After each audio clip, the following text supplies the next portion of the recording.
Psychosis by Dymerski. Sunday. I'm not sure why I'm writing this down on paper and not on my computer. I guess I've just noticed some odd things. It's not that I don't trust the computer. I just need to organize my thoughts. I need to get down all the details somewhere objective. Somewhere I know that what I write can't be deleted or changed. Not that that's happened, it's just everything blurs together here, and the fog of memory lends a strange cast to things. I'm starting to feel cramped in this small apartment. Maybe that's the problem. I just had to go and choose the cheapest apartment, the only one in the basement. The lack of windows down here makes day and night seem to slip by seamlessly. I haven't been out in a few days because I've been working on this programming project so intensively. I suppose I just wanted to get it done. Hours of sitting and staring at a monitor can make anyone feel strange, I know. But I don't think that's it. I'm not sure when I first started to feel like something was odd. I can't even define what it is. Maybe I just haven't talked to anyone in a while. That's the first thing that crept up on me. Everyone I normally talk to online while I program has been idle. Or they've simply not logged on at all. My instant messages go unanswered. The last email I got from anybody was a friend saying he'd talk to me when he got back from the store, and that was yesterday. I'd call with my cell phone, but reception's terrible down here. Yeah, that's it. I just need to call someone. I'm going to go outside. Well, that didn't work so well. As the tingle of fear fades, I'm feeling a little ridiculous for being scared at all. I looked in the mirror before I went out, but I didn't shave the 2-day stubble I've grown. I figured I was just going out for a quick cell phone call. I did change my shirt, though, because it was lunchtime, and I guessed that I'd run into at least one person I knew. That didn't end up happening. I wish it did. When I went out, I opened the door to my small apartment slowly. A small feeling of apprehension had somehow already lodged itself in me, for some indefinable reason. I chalked it up to having not spoken to anyone but myself for a day or two. I peered down the dingy gray hallway, made dingier by the fact that it was a basement hallway. On one end, a large metal door led to the building's furnace room. It was locked, of course. 2 dreary soda machines stood by it. I bought a soda from one the first day I moved in, but it had a 2-year-old expiration date. I'm fairly sure nobody knows those machines are even down here, or my cheap landlady just doesn't care to get them restocked. I closed my door softly and walked the other direction, taking care not to make a sound.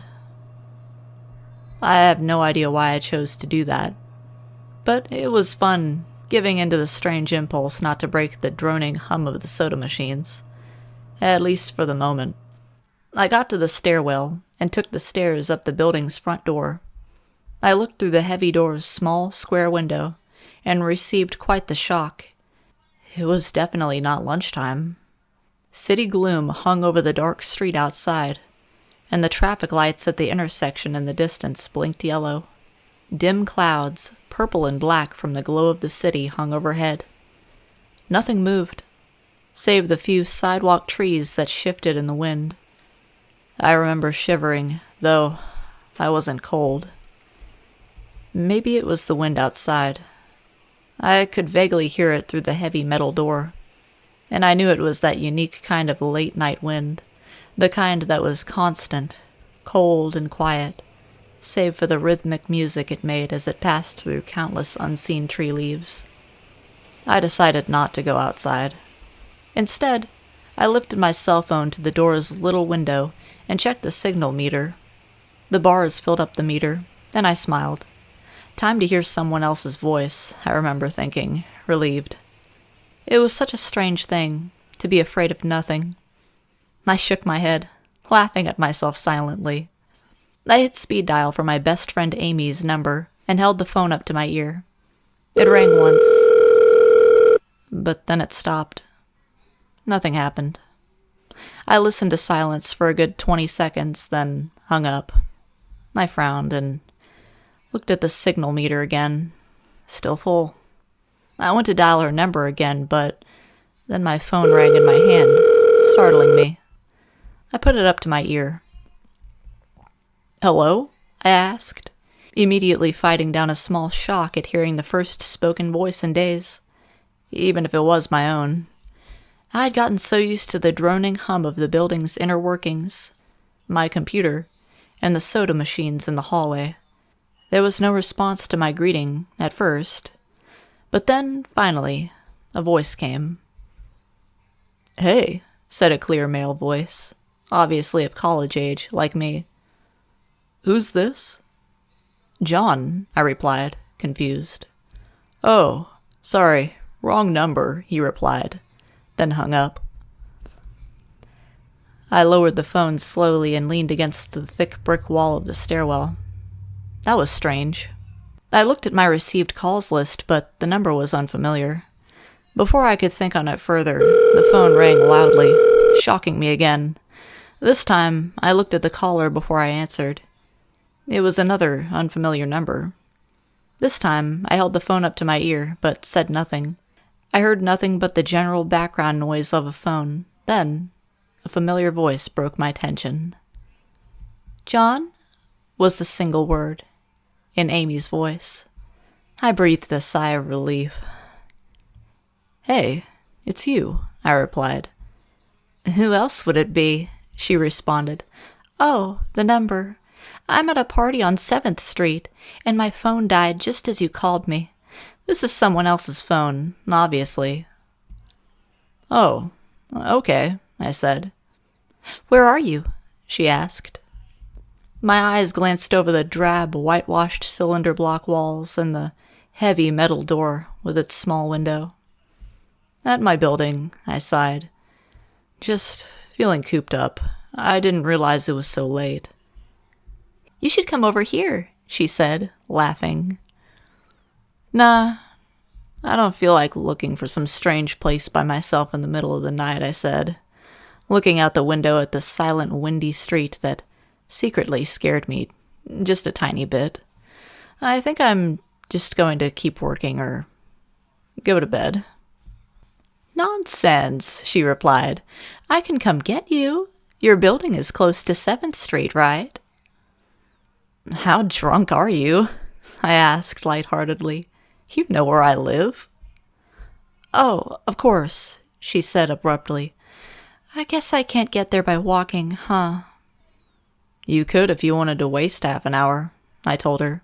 "Right," she said. "Okay, have to go. Good luck with your work." I lowered the phone once more, looking at the numbers flash as the call ended.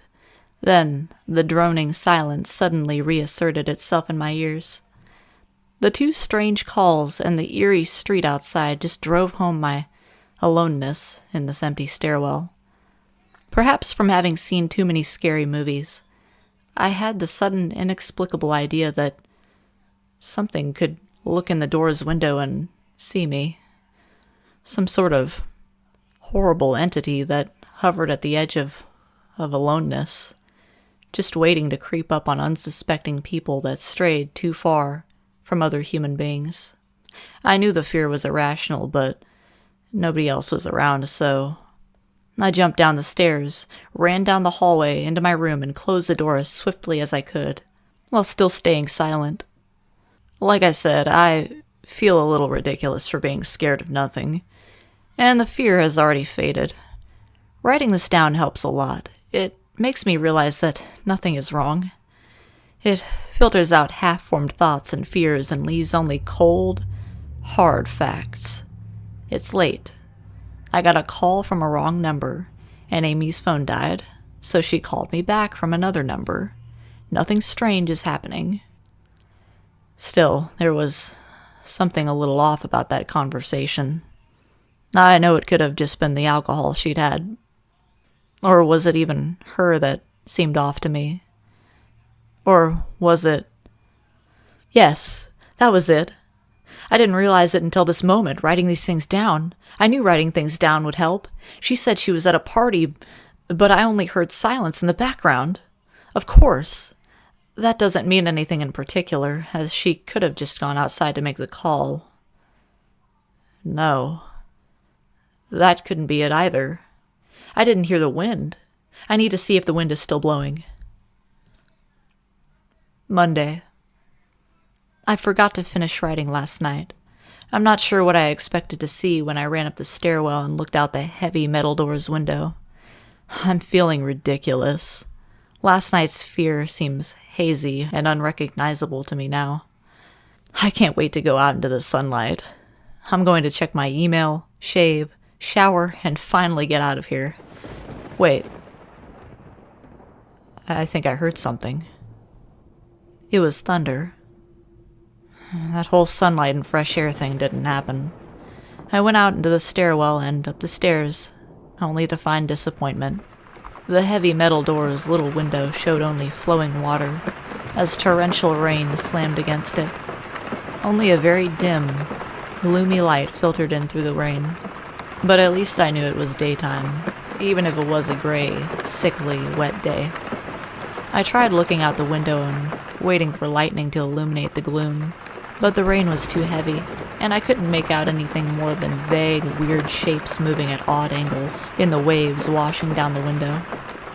Disappointed, I turned around, but I didn't want to go back to my room. Instead, I wandered further up the stairs, past the first door and the second. The stairs ended at the third floor, the highest floor in the building. I looked through the glass that ran up the outer wall of the stairwell, but it was that warped, thick kind that scatters the light. Not that there was much to see through the rain to begin with. I opened the stairwell door and wandered down the hallway. The 10 or so thick wooden doors, painted blue a long time ago, were all closed. I listened as I walked, but it was the middle of the day, so I wasn't surprised that I heard nothing but the rain outside. As I stood there in the dim hallway, listening to the rain, I had the strange fleeting impression that the doors were standing like giant granite monoliths, erected by some ancient forgotten civilization for some unfathomable guardian purpose. Lightning flashed, and I could have sworn that, for just a moment, the old grainy blue wood looked just like rough stone. I laughed at myself for letting my imagination get the best of me, but then it occurred to me that the dim gloom and lightning must mean there was a window somewhere in the hallway. A vague memory surfaced, and I suddenly recalled that the third floor had an alcove and an inset window halfway down the floor's hallway. Excited to look out into the rain and possibly see another human being, I quickly ran over to the alcove, finding the large, thin glass window. Rain washed down it, as with the front door's window, but I could open this one. I reached a hand out to slide it open, but hesitated. I had the strangest feeling that if I opened that window, I would see something absolutely horrifying on the other side. Everything's been so odd lately. So, I came up with a plan, and I came back here to get what I needed. I don't seriously think anything will come of it, but I'm bored. It's raining, and I'm going stir-crazy. I came back to get my webcam. The cord isn't long enough to reach the third floor by any means, so instead, I'm going to hide it between the 2 soda machines in the dark end of my basement hallway, run the wire along the wall and under my door, and put black duct tape over the wire to blend it with the black plastic strip that runs along the base of the hallway's walls. I know this is silly, but I don't have anything better to do, so... Well, nothing happened. I propped open the hallway to stairwell door, steeled myself, then flung the heavy front door wide open and ran like hell down the stairs to my room and slammed the door. I watched the webcam on my computer intently, seeing the hallway outside my door and most of the stairwell. I'm watching it right now, and I don't see anything interesting. I just wish the camera's position was different, so that I could see out the front door. Hey, somebody's online. I got out an older, less functional webcam that I had in my closet to video chat with my friend online. I couldn't really explain to him why I wanted a video chat, but it felt good to see another person's face. He couldn't talk very long, and we didn't talk about anything meaningful, but I feel much better. My strange fear is almost past. I would feel completely better, but there was something odd about our conversation. Now, I know that I've said that everything has seemed odd, but still, he was very vague in his responses. I can't recall one specific thing that he said. No particular name or place or event. But he did ask for my email address to keep in touch. Wait, I just got an email. I'm about to go out. I just got an email from Amy that asked me to meet her for dinner at the place we usually go to. I do love pizza, and I've just been eating random food from my poorly stocked fridge for days, so I can't wait. Again, I feel a little ridiculous about the odd couple of days I've been having. I should destroy this journal when I get back. Oh, another email. Oh my god. I almost left the email and opened the door. I almost opened the door, but I read the email first. It was from a friend I hadn't heard from in a long time, and it was sent to a huge number of emails that must have been every person he had saved in his address list. It had no subject, and it said simply, "Seen with your own eyes, don't trust them, they..." What the hell is that supposed to mean? The words shock me, and I keep going over and over them. Is it a desperate email sent just as something happened? The words are obviously cut off without finishing. On any other day, I would have dismissed this as spam, from a computer virus or something, but the words, "Seen with your own eyes." I can't help but read over this journal and think back on the last few days, and realize that I have not seen another person with my own eyes, or talked to another person face to face. The webcam conversation with my friend was so strange, so vague, so eerie, now that I think about it. Was it eerie? Or is the fear clouding my memory? My mind toys with the progression of events I've written here, pointing out that I have not been presented with one single fact that I did not specifically give out unsuspectingly. The random, wrong number that got my name, and the subsequent strange return call from Amy, the friend that asked for my email address.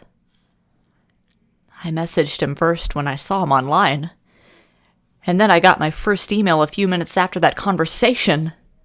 Oh my god, that phone call with Amy. I said over the phone, I said that I was within half an hour's walk on 7th Street. They know I'm near there. What if they're trying to find me? Where's everyone else? Why haven't I seen or heard anyone else in days? No, this is crazy. This is absolutely crazy. I need to calm down. This madness needs to end. I don't know what to think. I ran about my apartment furiously, holding my cell phone up to every corner to see if it got a signal through the heavy walls. Finally, in the tiny bathroom, near one ceiling corner, I got a single bar. Holding my phone there, I sent a text message to every number in my list. Not wanting to betray anything about my unfounded fears, I simply sent, "You seen anyone face to face lately?" At that point, I just wanted any reply back. I didn't care what the reply was or if I embarrassed myself. I tried to call someone a few times, but I couldn't get my head up high enough, and if I brought my cell phone down even an inch, it lost signal. Then I remembered the computer and rushed over to it, instant messaging everyone online. Most were idle or away from their computer. Nobody responded. My messages grew frantic, and I started telling people where I was and to stop by in person for a host of barely passable reasons. I didn't care about anything by that point. I just needed to see another person.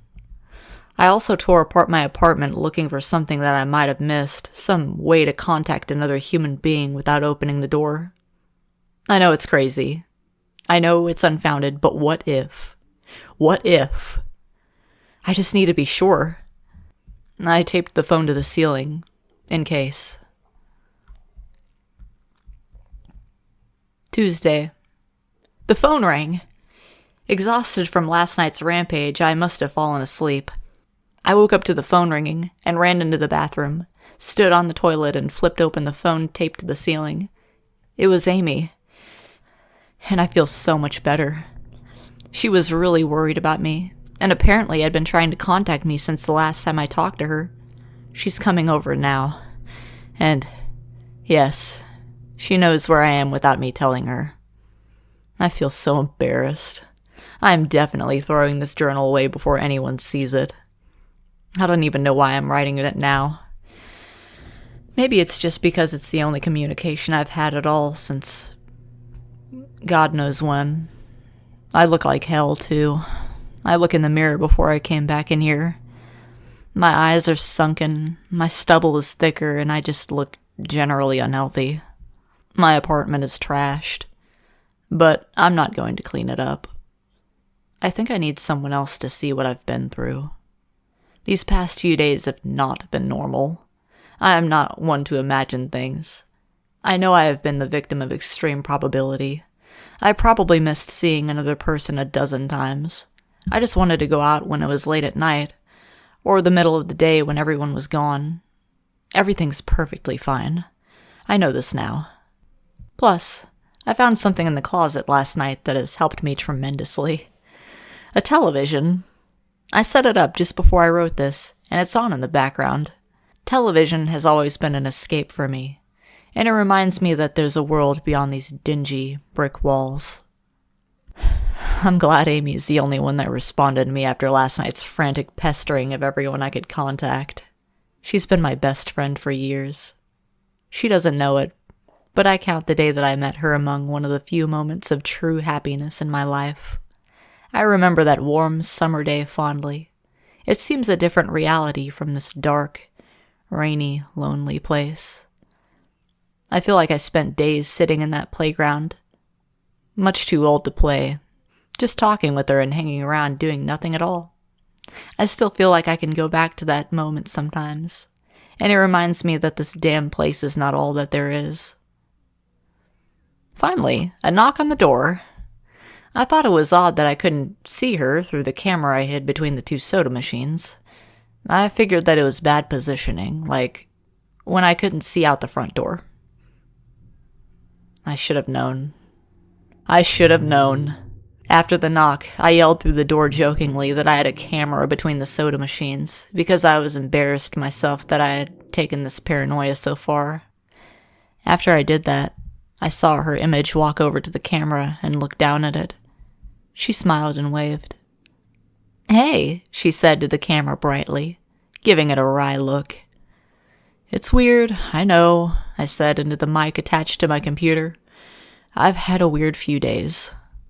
"Must have," she replied. "Open the door, John." I hesitated.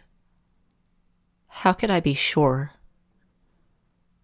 "Hey, humor me a second here," I told her through the mic. "Tell me one thing about us. Just prove to me you're you."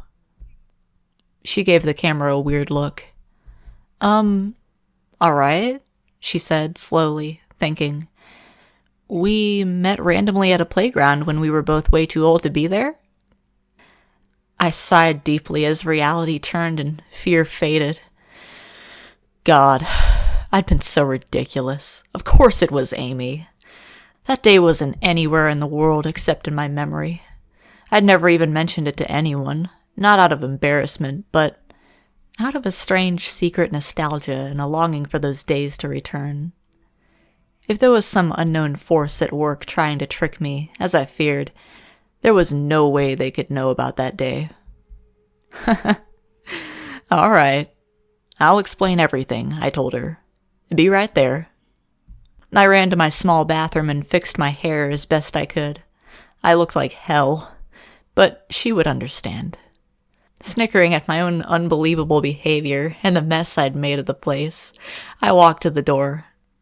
I put my hand on the doorknob and gave the mess one last look. So ridiculous, I thought.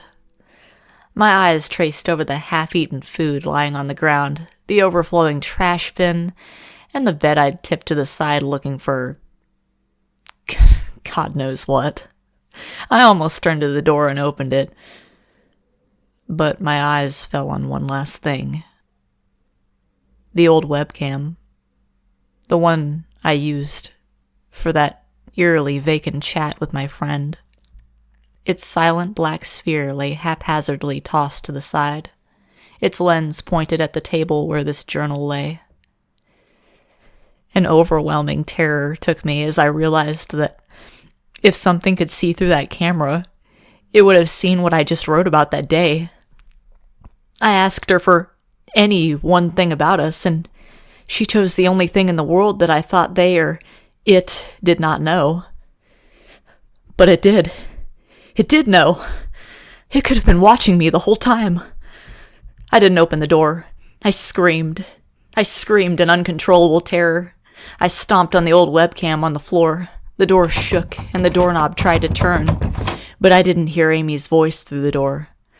Was the basement door, made to keep out drafts, too thick? Or was Amy not outside? What could have been trying to get in, if not her? What the hell is out there? I saw her on my computer through the camera outside. I heard her on the speakers through the camera lens. But was it real? How can I know? She's gone now. I screamed and shouted for help. I piled up everything in my apartment against the front door. Friday. At least, I think that it's Friday. I broke everything electronic. I smashed my computer to pieces. Every single thing on there could have been accessed by network access, or worse, altered. I'm a programmer. I know. Every little piece of information I gave out since this started, my name, my email, my location, none of it came back from outside until I gave it out. I've been going over and over what I wrote. I've been pacing back and forth, alternating between stark terror and overpowering disbelief. Sometimes I'm absolutely certain some phantom entity is dead set on the simple goal of getting me to go outside. Back to the beginning, with a phone call from Amy. She was effectively asking me to open the door and go outside. I keep running through it in my head. One point of view says I've acted like a madman, and all of this is the extreme convergence of probability. Never going outside at the right times by pure luck. Never seeing another person by pure chance. Getting a random nonsense email from some computer virus at just the right time. The other point of view says that extreme convergence of probability is the reason that whatever is out there hasn't got me already. I keep thinking.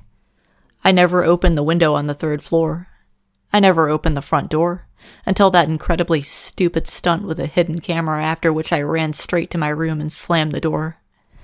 I haven't opened my own solid door since I flung open the front door of the building. Whatever's out there, if anything's out there, never made an appearance in the building before I opened the front door. Maybe the reason it wasn't in the building already was that it was elsewhere, getting everyone else. And then it waited until I betrayed my existence by trying to call Amy. A call which didn't work until it called me and asked me my name.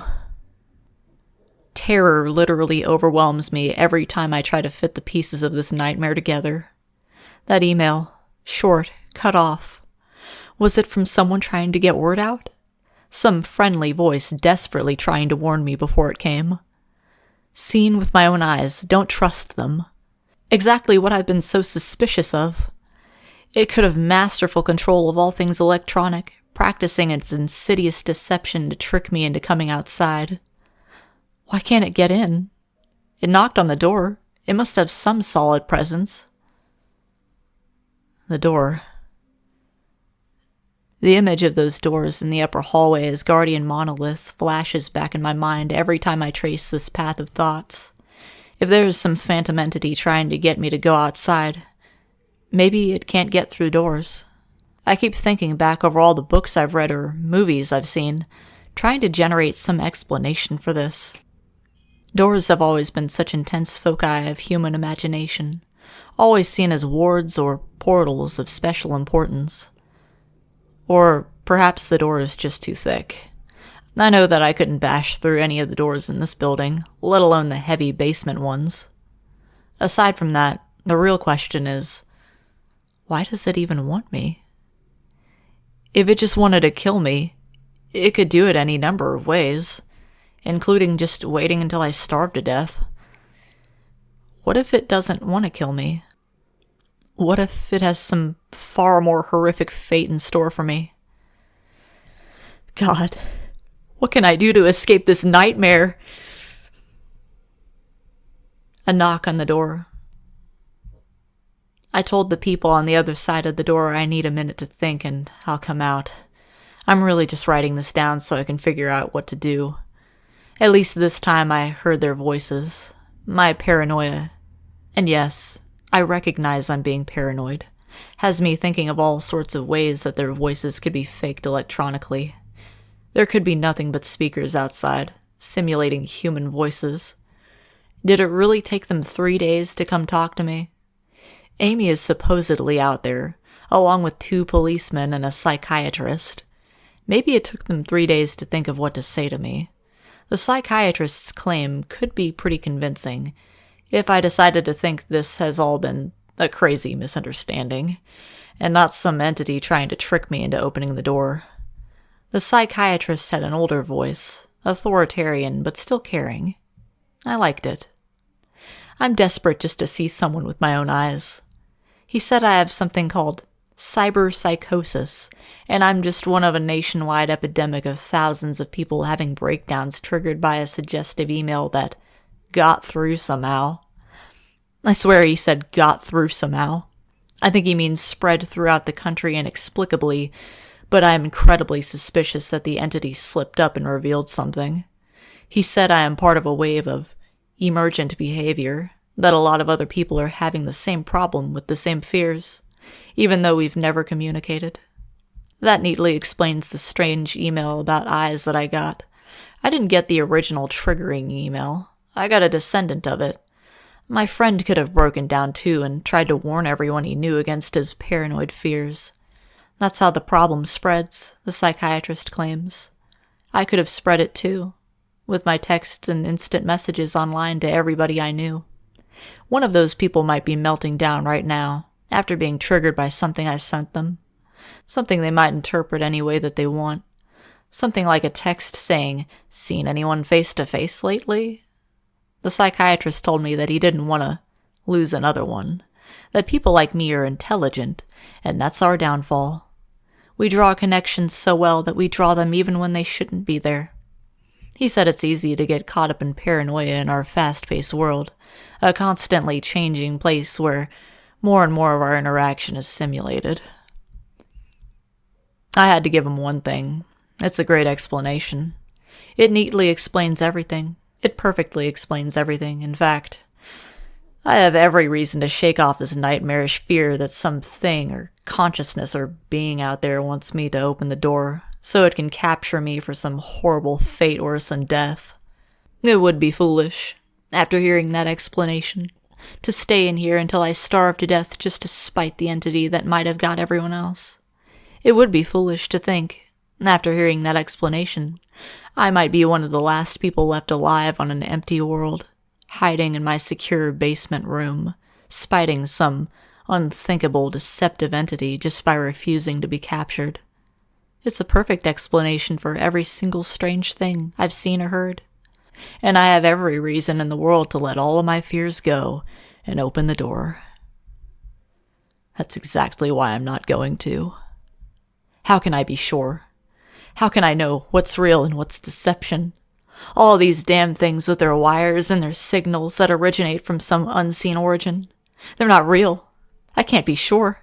Signals through a camera, faked video, deceptive phone calls, emails, even the television lying broken on the floor.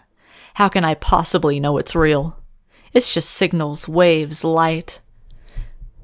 The door. It's bashing on the door. It's trying to get in. What insane mechanical contrivance could it be using to simulate the sound of men attacking the heavy wood so well? At least I'll finally see it with my own eyes. There's nothing left in here for it to deceive me with. I've ripped apart everything else. It can't deceive my eyes, can it? Seen with your own eyes, don't trust them, Wait, was that desperate message telling me to trust my eyes? Or warning me about my eyes, too? Oh my god, what's the difference between a camera and my eyes? They both turn light into electrical signals. They're the same. I can't be deceived. I have to be sure. I have to be sure. Date unknown. I calmly asked for paper and a pen, day in and day out, until it finally gave them to me. Not that it matters. What am I going to do? Poke my eyes out? The bandages feel like part of me now. The pain is gone. I figure this will be one of my last chances to write legibly, as, without my sight to correct mistakes, my hands will slowly forget the motions involved. This is a sort of self-indulgence, this writing. It's a relic of another time, because I'm certain everyone left in the world is dead. Or something far worse. I sit against the padded wall, day in and day out. The entity brings me food and water. It masks itself as a kind nurse, an unsympathetic doctor. I think it knows that my hearing is sharpened considerably now that I live in darkness.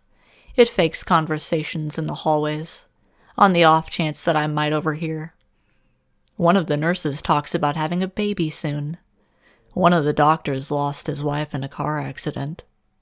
None of it matters. None of it is real. None of it gets to me. Not like she does. That's the worst part. The part I almost can't handle. The thing comes to me masquerading as Amy. Its recreation is perfect. It sounds exactly like Amy, feels exactly like her. It even produces a reasonable facsimile of tears that it makes me feel on its lifelike cheeks. When it first dragged me here, it told me all the things I wanted to hear. It told me that she loved me, that she had always loved me, that it didn't understand why I did this, that we could still have a life together, if only I would stop insisting that I was being deceived. It wanted me to believe. No, it needed me to believe that she was real. I almost fell for it. I really did. I doubted myself for the longest time.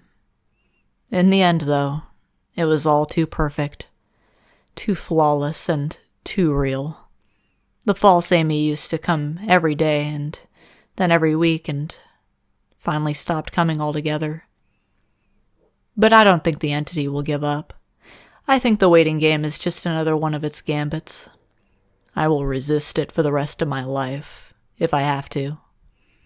I don't know what happened to the rest of the world, but I do know that this thing needs me to fall for its deceptions. If it needs that, then maybe, just maybe, I am a thorn in its agenda. Maybe Amy is still alive out there somewhere, kept alive only by my will to resist the deceiver. I hold on to that hope, rocking back and forth in my cell to pass the time. I will never give in. I will never break. I am a hero. The doctor read the paper the patient had scribbled on. It was barely readable, written in the shaky script of one who could not see. He wanted to smile at the man's steadfast resolve, a reminder of the human will to survive. But he knew that the patient was completely delusional. After all, a sane man would have fallen for the deception long ago. The doctor wanted to smile. He wanted to whisper words of encouragement to the delusional man. He wanted to scream, but the nerve filaments wrapped around his head and into his eyes made him do otherwise. His body walked into the cell like a puppet and told the patient, once more, that he was wrong, and that there was nobody trying to deceive him.